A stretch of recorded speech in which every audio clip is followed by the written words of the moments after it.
Hey, good morning, everyone. So what am I working on now? Well, I've got that '06. It's actually not an '06. It's an '07. That was my mistake. '07 Chevy Silverado um, with the 6-liter that had that exhaust leak that in the previous video.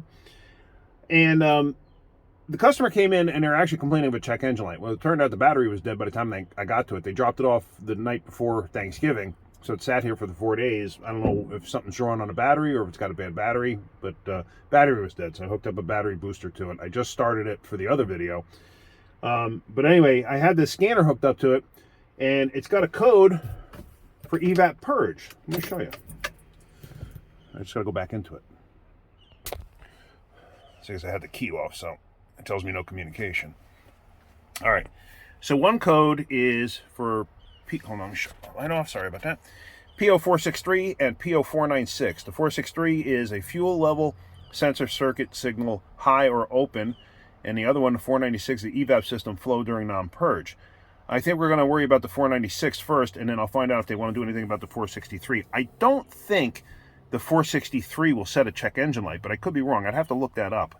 I got a funny feeling it doesn't. It might, but I'm not sure. So, but anyway, the 496. Flow during non-purge. What does that mean?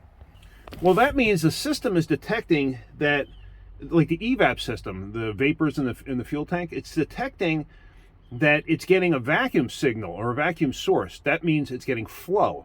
What happens is the engine will suck in the unused vapors and burn them out the tailpipe. If the computer for some reason is not reading that correctly and it's getting flow, you could actually be running rich when it's not supposed to. Like in the computer program, it knows, well, hey, when the purge solenoid is activated, so now it's sucking vapors in, it has to change the fuel curve because now you're getting more fuel in vapor form. So you could be running rich, you could be messing up your O2 sensors, your CATs, stuff like that. So what happens is there's a vacuum sensor or a pressure sensor in the fuel tank. That's reading that, hey, I got vacuum, but I'm not commanding purge. Purge meaning engine vacuum to the fuel tank. So let's find out what's going on. Most common cause is the purge solenoid is not seating correctly, so you have vacuum at all times. So let's take a look and see what we got going on there. So let's start this up. All right, so now she's running. And there you can hear the exhaust leaks from before. Now I already pulled the purge valve off. Now these connectors here, when they're on, what you need to do is you push on this side here. See how it moves that end out? You push on this side and then that comes up and off. But now I have purge. It's sucking my finger down. Let's see if I have a piece of paper so I can show you. Hang on. Alright, so I found this little piece of paper here, and let me stick it on here, and see that? It sucks it down and it holds it. Good morning. It sucks it down and holds it in place, so that means I have vacuum there. See that? Because otherwise, like I said, the fan's going and it's blowing, because if I didn't have it seated, it would blow away, see that? So, I know right away that this purge solenoid is no good. So we're going to have to replace that, and that should cure that problem. And then what I'm going to do is I'm going to look up that other code and see. That other code is usually either a broken wire or a bad sending unit. I'll go with a bad sending unit. That's normally what the cause is.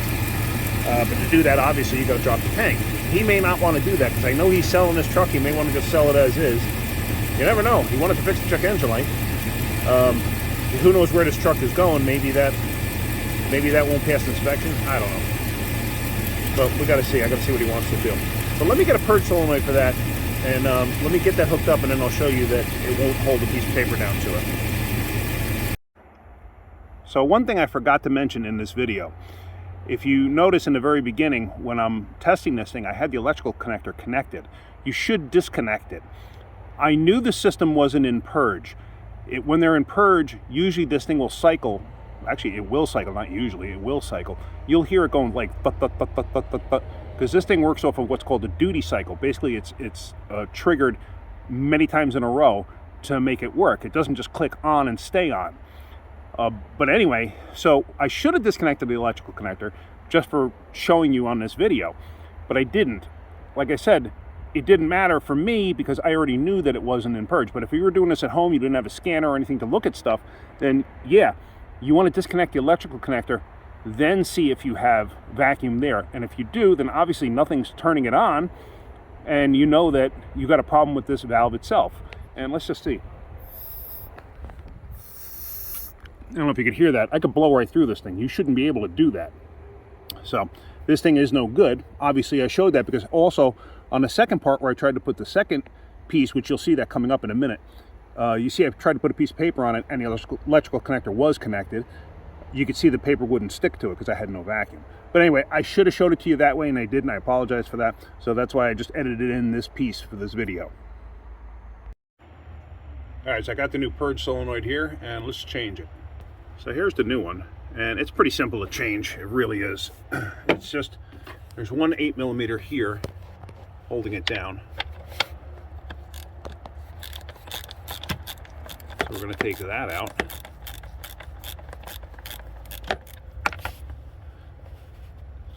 Actually, let me get the electrical connector off first. It's very simple. Just move that tab and the connector comes right off. And then obviously I pulled the line off beforehand.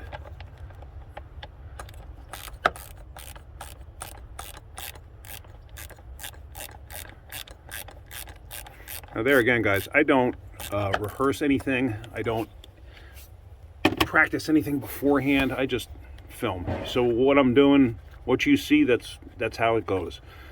I don't try to make it look better than it is. I don't try to rehearse it so it sounds better than it is. I just do it.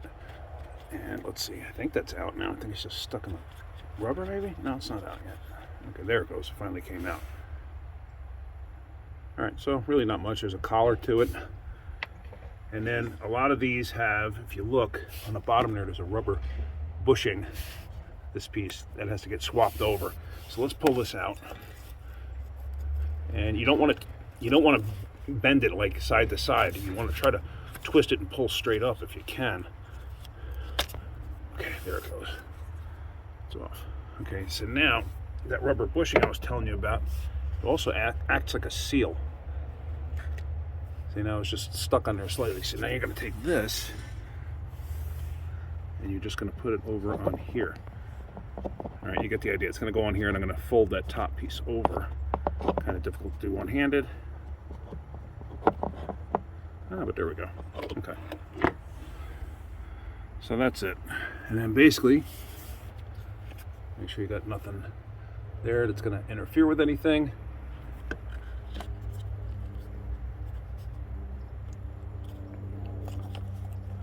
And actually, I should get a little bit of tranny gel and put on there just to make my life a little bit easier. Hang on one second, let me do that.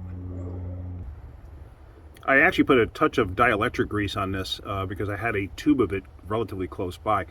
You can use dielectric grease, that's okay for rubber. Don't use oil, don't use like wheel bearing grease or anything like that on rubber because it can destroy the seals. You can use a silicone-based lubricant, let's see, a synthetic-based no, I'm sorry, you can't use a synthetic-based. It has to be like a brake type grease or a spark plug dielectric grease, something like that. That won't affect the rubber. So now this should pop right in place with a little bit of lube on there. Yep, popped right in. So now I can put the screw in. Get it lined up. Never ramshackle these things down with a gun. And the reason being is because that was a brass insert in the plastic. You ramshackle them down with a gun, you could actually strip out the brass piece. And then it spins in the intake and then you got a problem. Which in a future episode I could show you how to repair those if you ever do that. It's a little difficult, but you can do it.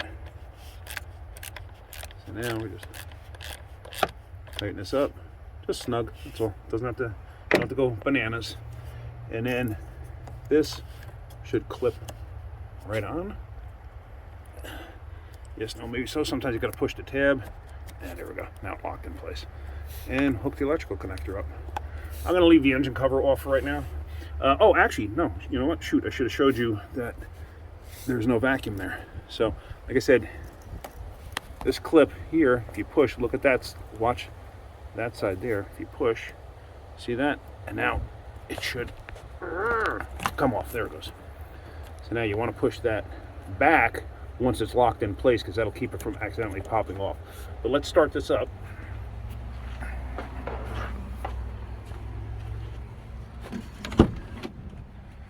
And I'll have to find another piece of paper.